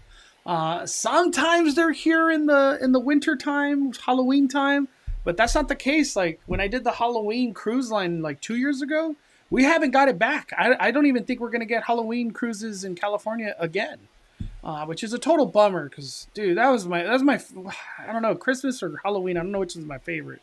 They're both great. But yeah, that Disney Cruise Line president, that guy's ready to make some big moves for Disneyland. We got Josh dropping a 10. What? Super chat. Speaking of refurbishments, one area that really needs attention is Tom Sawyer Island, particularly the Fantasmic stage. I don't care if we lost Fantasmic for another 6 months. It needs to happen. Damn, what is that bad? What's going on at Tom Sawyer Island? I haven't been there in a long time. I have to personally say I don't know. I don't know what it's looking like. Yeah, Tom Sawyer's Island is in rough shape. I didn't even know that Nothing. was a thing. Damn. Yeah, nothing over there works anymore. All the old pieces that you used to be able to climb in and out of, they're just barriered off. You can't A even lot of go in wood some of the rot. caves too, if I'm not mistaken. Yeah, some of the caves are blocked out. There's wood rot going on, and some of the things, so they've got it blocked off. Like it's just not the best looking. A lot of the pirate related things just aren't operating anymore, and they have a sign on them that says they're out of order. So it really kind of just, short of just kind of walking around the island and maybe the kids being able to climb on a few things, there's not really too much to do there anymore. Um, so I don't know what the long term goal is there. Hopefully, it's they can do something to freshen it up and liven it up with some new rumored pirates movies on the horizon. I know But it's so true. we don't know. Does does uh does Disneyland shut down Tom Sawyer Island when the new animatronic? I don't even want to say like it's a guaranteed thing, but like a speculative dragon could come back. Do you think there's a big shutdown that needs to happen, or they could just do that stuff overnight and no one really knows? Like, what do you think? I don't know. I don't know the reasoning for them wanting to shut down Tom Sawyer's Island. Like, I don't know if that would ever really happen. Um, it would have to be like it have to be it comes a point where like it becomes too much of a safety issue, and they just want it closed for liability purposes, and then it just becomes like a Phantasmic only kind of situation. But I don't see it becoming that anytime soon. Yeah, I really wish the dragon for Phantasmic came back by the 70th, but there's been zero talk, like absolute zero rumor that the Phantasmic dragon could come back. I myself have not watched Phantasmic in a while. It's just I don't know. I just know what Phantasmic is, and then like that it's not what it is. It's rough, dude. It's a rough watch for me, Danny. But I'm glad it's back in some form. Uh, I want to head over to Halloween Horror Nights, Danny. This one right here came out of freaking nowhere. And this one is from Hollowed Horror, a speculation map. So I'm not too familiar with Hollowed Horror, but what a lot of people say that this some legitness going on. Obviously, it's speculation, so none of this is confirmed by any means. This is pure speculation, pure speculation. This map has Monstros Isla de la Muñecas, which that was already kind of rumored. Island of the Dolls. They got Last of Us Part 2, The Horrors of WWE, which who knows what that could be, Fallout, Poltergeist, Terrifier, Five Nights at Freddy, and a couple other things. This one right here at the bottom, Hamikuma Meet and Greet. Hamikuma Meet and Greet. I was like, what? Okay. Quick thoughts, Danny. What are your thoughts going on here? Real quick before I comment on this, I can't find it now in the chat. I've been trying to find it, but um, before we transition away from Yeah, Disneyland, it's all good. it's a small world. Someone asked when it's going to come back. We don't know. It's a small world is still on a TBD, indefinite. Like we don't know when it's reopening. We knew when it was going to go down that it was going to be an extended refurbishment because it wasn't just the removal of Holiday. It was a lot of other things that need to happen too. So it's still up in the air, right? We would imagine it's going to come back at some point before the 70th, but that's all the way in May. So it's kind of up in the air. It's not listed on the calendars yet, so no websites have updated their day that it's supposed to come back. Yeah, I have a feeling it could be like a late March. I doubt that they go beyond March. That's kind of crazy. But I'm excited to have Small World back. My little baby loves that ride. All right, Danny, back to we're like the one channel where we talk about Small World, and let's talk some Halloween Horror Nights. Oh, I love this, dude. Thoughts on these IPs, these speculative IPs? What do you think? Does this excite you? You don't like it? You love it? How are you feeling? Well, I love the Five Nights at Freddy's, but this goes against all the things that we heard. That we had a billion people in all of our chats and everything telling us that, oh no, confirmed, it's never gonna happen. Confirmed, it's never gonna happen. The creator of Five Nights at Freddy's doesn't want it. They don't want to give up the rights. Never gonna happen. Shut it down. So like the fact that it's included here, I'm like, what? What is that all about? Yeah. But if Universal is able to pull off a Halloween Horror Nights that includes The Last of Us, Five Nights at Freddy's, and Terrifier, they'll see insane record attendance they've ever seen. Stupid crowds.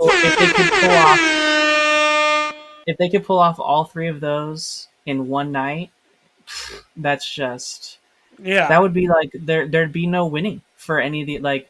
I don't know how anybody else competes. There is no competition. I would say Knott's would be great, and it always is. But like, if with those three properties like that, like that's just gonna be insane demand. Like they can just sell out every day. They don't even have to try. No, they don't. And with Five Nights at Freddy's, everyone would buy merch. All the merch would be gone. Last of Us would have like a 3-hour wait, just like last time. Yeah, it already Terrifier, like people would do the Terrifier merch. Oh my gosh, would just Art the Clown stuff would just be. See ya. Yeah. Everything would be gone. Which say these speculations did happen. Which one would excite you the most for you? Oh, I've said it over and over again. Five Nights at Freddy's. Mm-hmm. I wanted it as a maze for years. There'd be no maze scarier than that maze. The whole premise of the game is jump scares. So it plays into what Horror Nights does. Jump scares galore. It's just the premise of the whole thing is jump scares, and that's what it is. It can be gory, but Five Nights at Freddy's is more jump scares than anything. Terrifier, that maze is going to be disgusting, and that maze is going to be like. It would be like smells, just gore fest, just gore. It'd probably be like the weekend where like the blood's squirting at you, like the same thing, like just that kind of stuff. Yeah, if Terrifier comes to Horror Nights, it's just gonna be the headliner and the one thing everybody talks about, the one thing everybody's gonna rush to. But like, say these speculations somehow are true, I couldn't tell you where the crowds are going to run because each one of these things has massive fandom. Five Nights, Terrifier, Last of Us, WWE, what the hell? I love these properties. This kind of lineup is just absolute god mode. I don't know how other parks compete. This is just ridiculous. But it's all speculation. It's cool to us as fans, kind of hope for it. What do you think about this one though, Danny? This is very interesting. The Hami Kuma meet and greet. Let me see if he posted it. I could find it right here. It's this thing, Danny. Now, all the way from Japan. All the way. And we know Universal loves doing Japan stuff. They got a good relationship with them over here at Hollywood. What do you think, dude? That would just be insane. Huge line. I don't know how these are brought to life and like the lore of it, but I know in Japan, people like they go to just dance and hang out with this dude for whatever reason. I don't know where they would put this. It's kind of like I'm assuming it's an entertainment thing. I don't think it's a meet and greet. Universal really doesn't do meet and greets, kind of. But, it'll be cool. It's all speculation right now, but we'll see how it plays out. We got Jacob Gile. Super chat. Disney yesterday was packed. At 2:40, we weren't allowed to park at Mickey and Friends. And we were rerouted to Toy Story 2.5 hours to get into the park.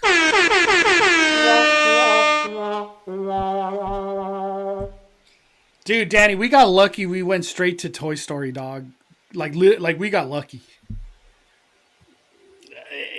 Is there like, say you get in the situation and Mickey and Friends hits you with that like we're full or you got to be rerouted sign. Like, is there a plan of attack? Is there anything we could tell people to like help out? Because it's very stressful. You see this stupid sign right here. You're just your day got rocked.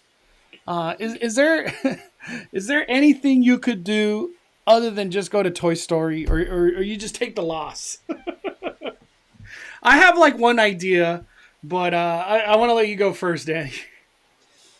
Yeah, I mean, Walt Disney World, they have this really cool thing when you're staying at the hotels, that tells you the wait time of what your bus is going to be, right? So if you're going down to the bus area at your resort, it's going to tell you, oh, the Epcot bus will be here in 20 minutes, or the Animal Kingdom bus will be here in 5 minutes. So you know, truly like what you can expect when you come in, and I don't know if you can see that in an app anywhere. Maybe you can call down at the front desk and get it, but it would be really nice for Disney to include something, whether it's in the app or in like the olden days where you could follow an update, just basically to see like what the wait time is. Because sometimes like the thing that sucks the most about the structure is you can't really tell what you're going into until you've already committed to going into the structure, and there's a point, and you're at the point of no return. You're There's no screwed. way out.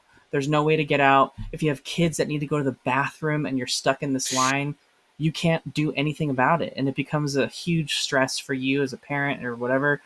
Or maybe you don't do well with crowds. You need to get out of there because you feel stuck.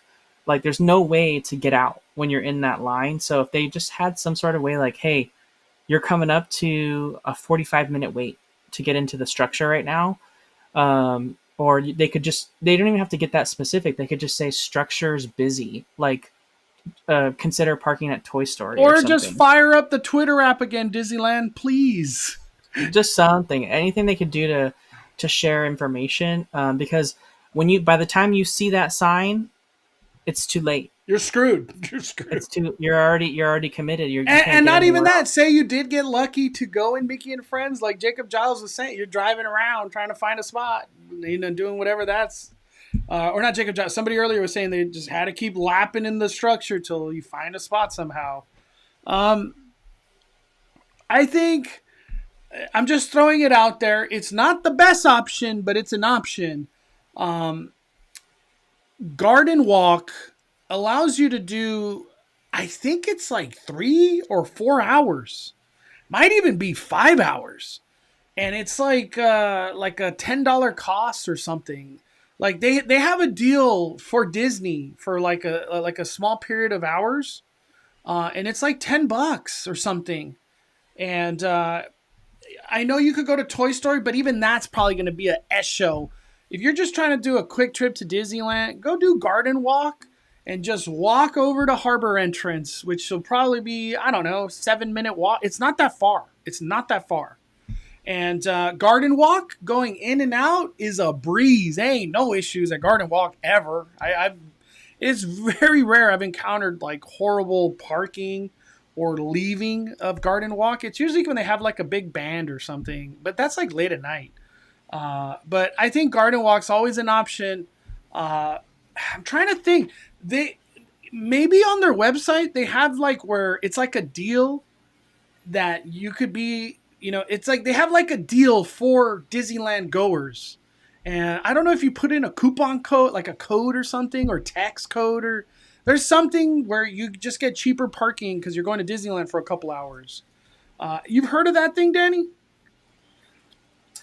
At Garden Walk? At Garden, yeah, because like I know SoCal Attractions, they use it all the time. They're like, oh, S show at Mickey and Friends. I haven't heard of it, but Garden Walk. I know a lot of my friends do park there. And someone was saying in the like like, oh, do you have to wait that much? Or I think Gomes just put in the chat, member 16 month said, sucks. We have to spend 2.5 hours to get in the park because we don't want to get a no show on our Magic Keys. I think like Angie LA mentioned, you can just go to downtown Disney if you want, and do like a quick parking to kind of go check in if you want, or if you could even, maybe partner with someone and kind of drop them off in the 15-minute loading zone, and then you kind of like swap out and you guys do it kind of thing if you want to go that route. There's always different options as well, but don't rule out Toy Story, right? And if you park at Toy Story, just walk. Don't, unless you're coming in where there's like no lines for the buses. Yeah, like people think the walk is like that crazy. It's not. It's dude, like me and Danny did it in a breeze Saturday. Yeah, it's like 10-12 minutes max. Easy. What do you do at Disneyland? You walk a lot, so just walk to the harbor. We got but thank you, Gomes, 16 months. Also, Nightmare Gaming. It's cheap when we go around 8 to 1. It's like $15. There you go. Mickey and Friends closed. Just garden walk it. Just garden walk. It's just because everybody goes to Toy Story and it becomes horrible over there. I like Toy Story. Toy Story is a great parking. I don't understand the affinity for Mickey and Friends. I'm not in love with that structure. I hate it. I honestly kind of hate Mickey and Friends. I'm not a fan. All right, last thing I want to talk about, Danny. Last thing. Hold on. I gotta bring it up. And then we'll do a little Q&A and we'll fire it down. Gosh, it's so hard. Yeah, Mondo remembers that too. He did it all the time. That was Mondo's go-to place back in the day. Which one? Chris West says, I remember when Anaheim Hotel let us park cheaper during COVID times. Oh my gosh, dude. Yep. That was the Mondo trick. I almost want to say Anaheim parking was $10 all day or something. It was $10. But you had to be there like 6 a.m. or something. But hey, $10? Ain't nobody complaining when Disney's 35. And Anaheim, as soon as you get in your car, exit 1 minute. All right, last thing to talk about. We got some news. I want to hit the trailer, Danny. It's only 1 minute and 30. All right, sorry if you get scared. Probably some flashing and a little disturbing imagery from Horror Nights, so you are warned.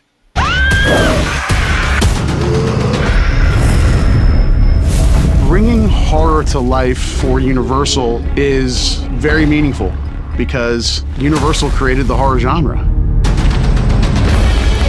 Universal Horror Unleashed is a brand new immersive experience. This is a test of courage. This is a place you want to go with your friends to show them that you are strong enough to face your fears and live to tell about it afterwards. In a decrepit warehouse in Las Vegas, ancient artifacts have been brought in and collected, and their cursed energy has been contained within this warehouse. It is going to provide 4 amazing immersive haunted houses that put you right in the middle of iconic and terrifying scenes. We're also going to have really unique, cutting-edge entertainment, retail, dining experiences. When fans walk through the front door of Universal Horror Unleashed in Las Vegas, they're going to enter a new world unlike anything they've ever seen before. It's going to be exactly what you want it to be. As a fan of horror, or even as a casual fan of horror, or just looking to have a good time out in Vegas. This really is the place where horror comes to live year-round. When you step foot inside this building, you're going to have the most immersive, most horrifying experience of your entire life. Horrors Unleashed, Las Vegas. August 14th, everybody.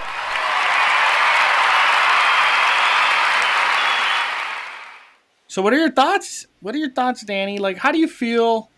Did you see John Murdy in that? Yeah, so cool. How did this trailer land with you? And then we'll go into tickets and the trailer was good. Topic. It got me a lot more hyped to go to this location than what we originally saw. You know, just the storyline behind it. Some of the entertainment was kind of unclear. And so they showed a little bit more and gave us a little bit more of a teaser to be like, yeah, that's sounds like I'm down for that. So Yeah.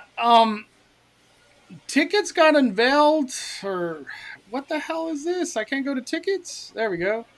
Tickets got unveiled. The way that it's going to work out for Horrors Unleashed, you get a one-time general admission, so you get to do each maze one time and then hang out, as long as you want, I'm assuming. One-time general admission Nevada resident, so those people will get a discount. And then this general admission unlimited. Unlimited, from what we saw, started at 4 and 8. They're doing time slots. And this one, obviously, you do the mazes as many times as your heart desires, or I don't know how it's going to work out with all these times. But it's all going to kick off. These are the pricings that we are seeing. Do you think it's priced good? How do you feel about that? Like, what do you think? yeah, I think it's priced pretty good.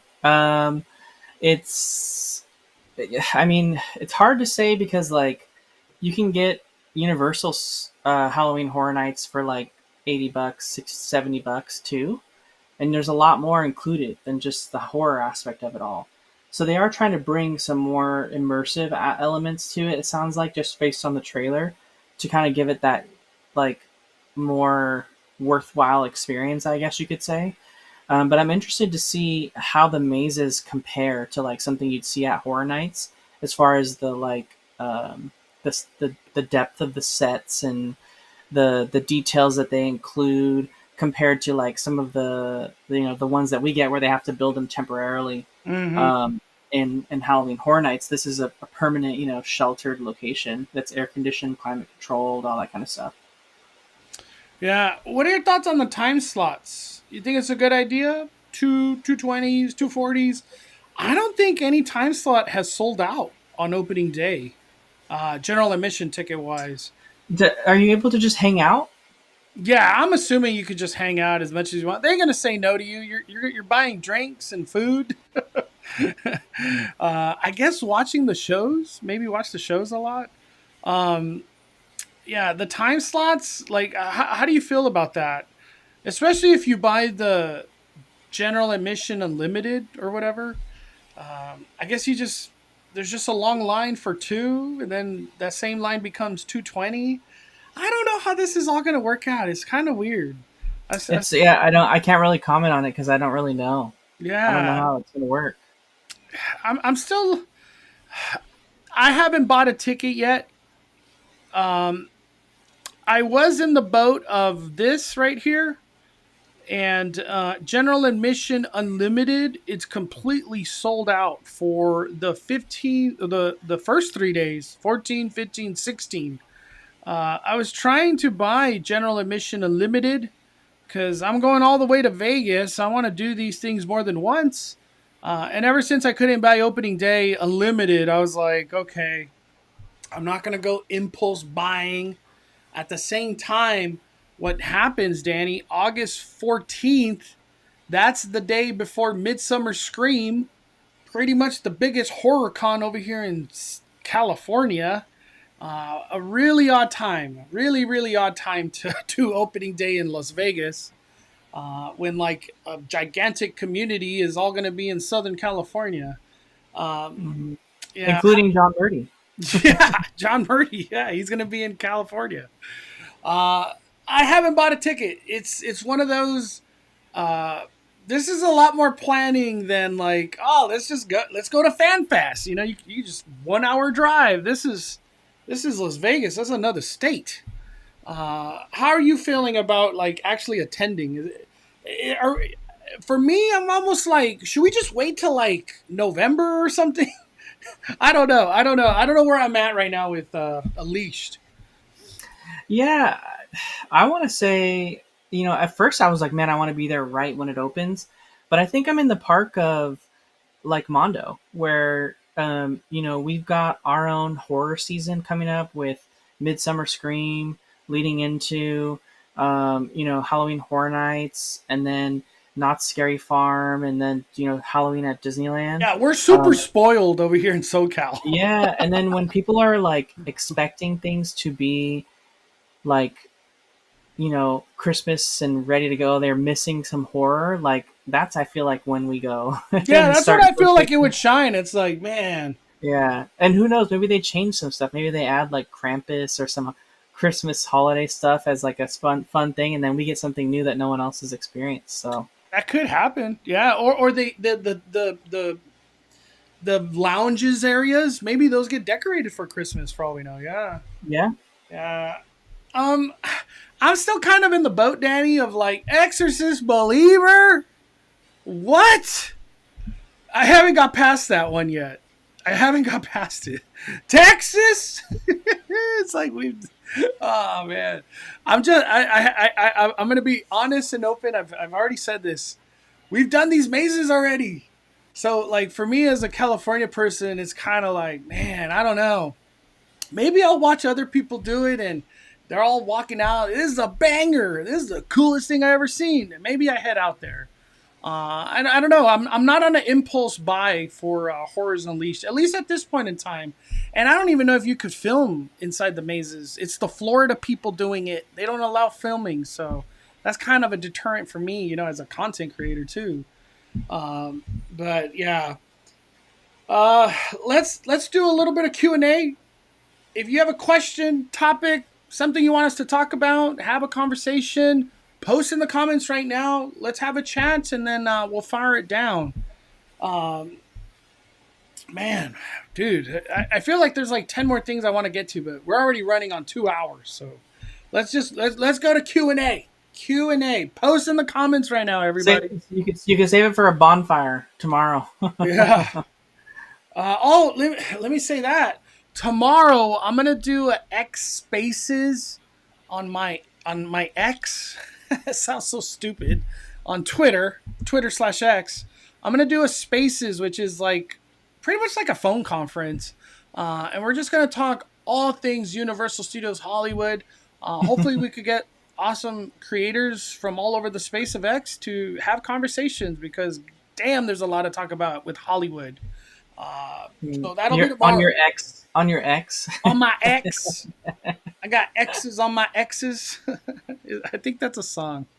I feel like those mazes will be on steroids, better than the usual mazes. I want to see it. I hope so, dude. I'm a believer that these things are going to be awesome, but I don't know. I'm just not on an impulse buy. Like FanFest, fandom, credit card, bloop, put it on the credit card. Yeah, FanFest, I was instantly sold. Like, I didn't even hold back. I bought that like nothing. As someone who loves hoodies, do you think we'll get a new hoodie for the 70th? I hope so. We're going to get 10 of these things. We're going to get 10 of them. Didn't somebody like post pictures of people at the park with like 70th merch? Did you see that, Danny? I feel like my Alyssa sent it to me. I saw Diego posted some like a photo shoot that was going on in the park, but they weren't wearing 70th merch. They were just wearing like merch. Yeah. Let me go. I think it was Disney Hype Beast. Disney Hype Beast. Let me see if I can find it real quick. It's right here. I don't know the context of what this is, but yeah, they were doing a photo shoot. I don't think that's 70th merch, but it's something. I don't know. This is from Disney Hype Beast right here on Instagram. Awesome person to follow. I haven't seen him in a while, man. He's cool. What's Bobby T? We did talk about the speculation map already. Yep. What's the possibility of airline style? We talked about that one too earlier. Let me see. I'm just waiting.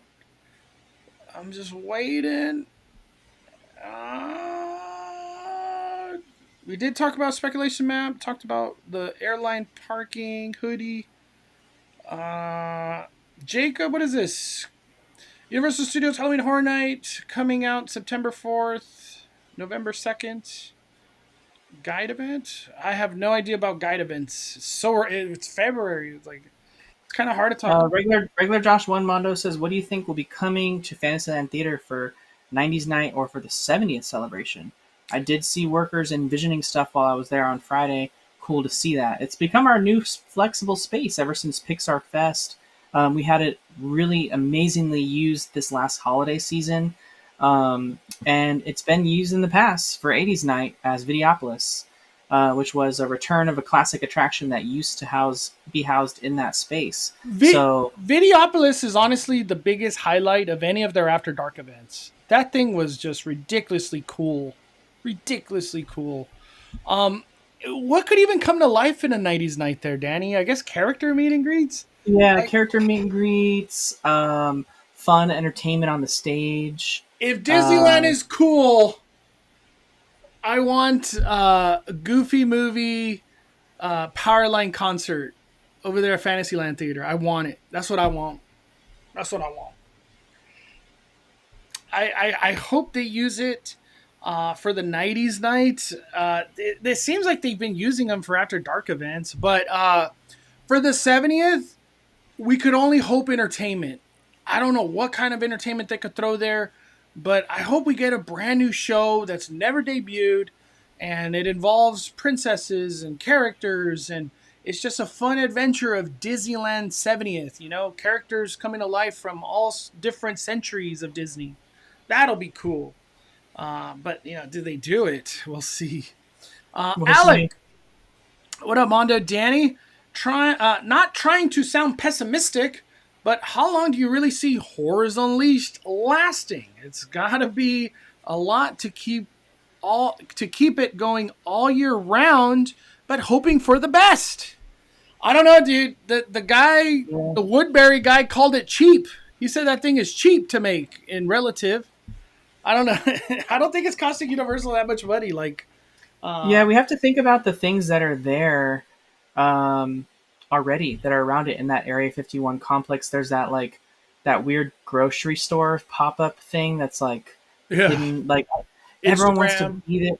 Everyone wants to be there to Instagram, photos and all that kind of stuff. So if they have some really cool photo ops and things in this, it just becomes one of those really cool viral experiences. So it's really going to be based on Universal getting the word out for this.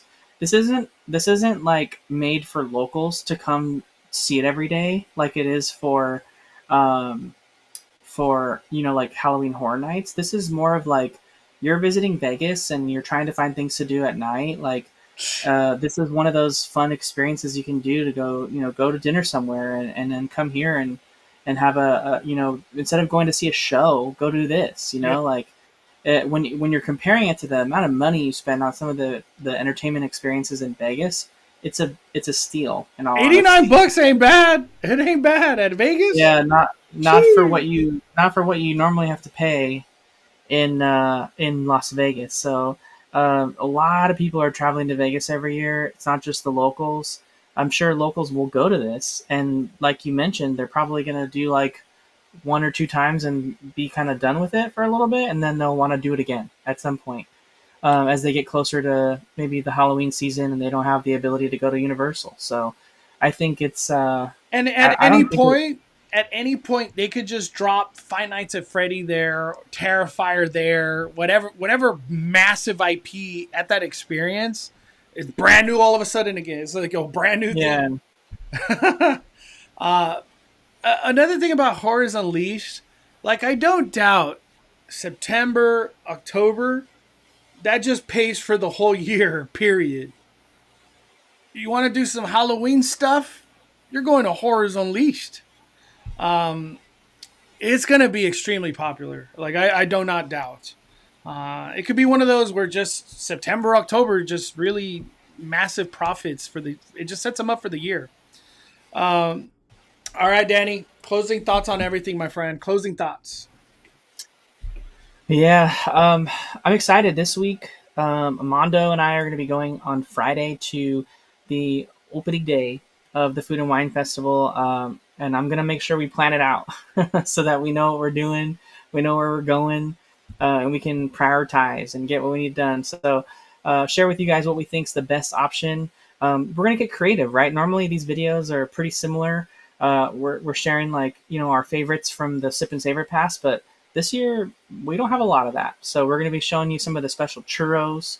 We're going to be showing you some of the items in the restaurants, maybe in the hotels, getting creative so you can see what else is available out there for Food and Wine Festival that's not just the Sip and Savor Pass at the booths, because there's a million of those videos all over the place. So stay tuned for that. I'm excited. It's going to be a lot of fun.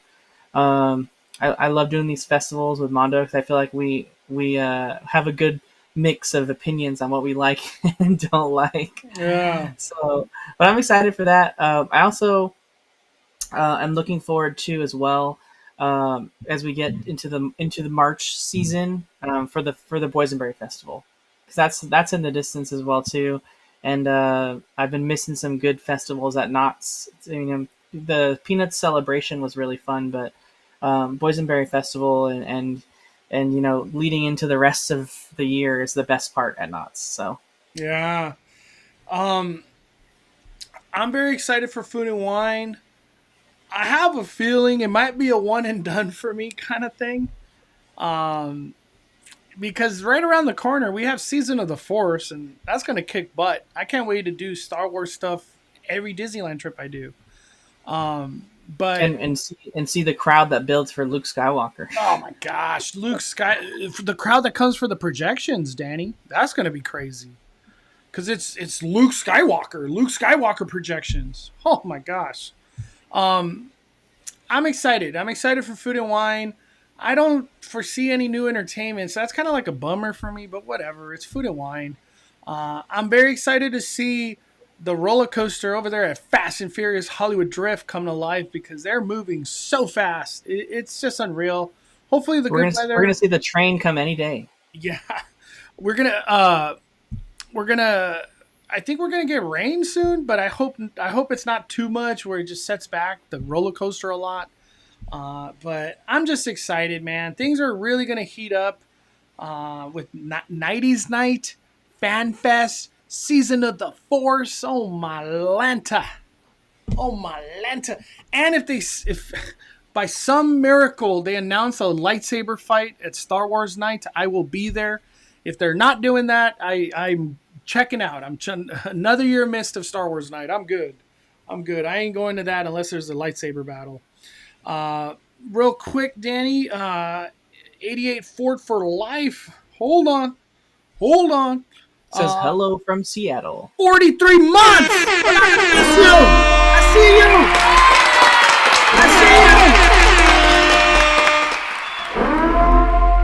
Almost 4 years. By far! Let's freaking go, man. Hi from Seattle! Thank you, all the way to Seattle! Are the Mariners, are they spring training already? Or there's a lot of baseball games that are being played already, but it's like, I don't want to say it's not baseball. It's just spring training. You don't really get to see the stars out yet. But 88 Ford for life, thank you for 43 months. Dude, unimaginable. I appreciate so much. So freaking much, man. Thank you. All right, Danny, thank you for your time. Incredible live stream. There's all these juicy topics that I want to talk about, but we'll save them. It's not a big deal. Yeah. We got a lot to talk about. I got a new video up. Yeah, I was going to say, Danny, any content or things on the horizon on your end for people to check out? Yeah. Once you guys are done watching this live stream, head on over to my channel, 5571, and you can see the video that I filmed yesterday, a big update video in Knott's Berry Farm for the Peanuts celebration, as well as Disneyland, in one giant mega update video for you guys. That's live today on the channel, and then podcast will be up. I had a delay in the podcast because I lost my my co-host for the day, so I had to push back the recording. But the video is live if you guys want to watch that. It's a long video. Oh yeah, check it out. 5571, and that's on YouTube. Check them out. It's right here. This video right there. All right, everybody. Thank you guys for your time. Thank you, Danny. We are firing it down the Cali Bay, just as Danny are calling it a day. I'm the main host, Mondo.